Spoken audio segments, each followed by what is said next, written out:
Most people don't come to me saying, I lack confidence. What they talk about is hesitation, overthinking, holding back, or worrying about how they'll be perceived, and that tells you something straight away. Confidence is not a personality trait. It shows up in situations. What that means is you can feel completely steady in one area of your life and yet full of doubt in another. That's not a flaw, that's normal. A big misunderstanding people have around confidence is the idea that you have to feel the confidence before you act.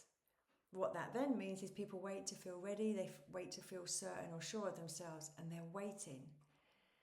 But think about this. Confidence follows action and not the other way around. There are people out there that are very confident, but they still feel uncertainty. The difference is they just don't let that feeling be their deciding factor. They act while unsure. You can act while feeling unsure. That's not pretending. It's how confidence is built.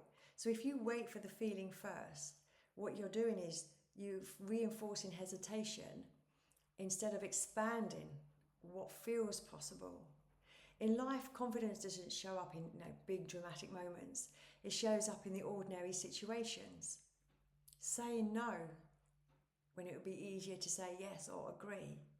Putting your price up instead of charging what feels safe. And trying something you might not be good at yet. You see, none of that feels like confidence work. It just feels like life. But those are the moments where confidence grows. So often the real barrier isn't ability, it's the meaning attached to the outcome. People worry that if something goes wrong, then it says something about them. So then they hold back, and that avoids embarrassment, rejection, and it avoids getting things wrong. That makes sense? But it also keeps their world smaller. Fear has a very convincing voice. It says things like, I can't, that's not me, or I'm not confident enough. Now, those thoughts can sound factual, but they're usually protective. A more useful question is, what can I do here? Not the whole leap, not the perfect move, just the next step. Confidence grows at your boundary. So when you keep stepping away from that edge because it's easier, it stays intimidating. But when you meet it, even in small ways, it starts to normalize. So over time, what once felt uncomfortable becomes part of your normal range. And as that happens, your boundary of experience grows. So things that once felt like a stretch become things that you do. You see, I don't talk about comfort zones. I mean, who wants to get out of the area that is comfortable? So I talk about these boundaries. You see, comfort zones, we're not talking about a fixed zone that you step in and out of. It's just your boundary of experience getting bigger.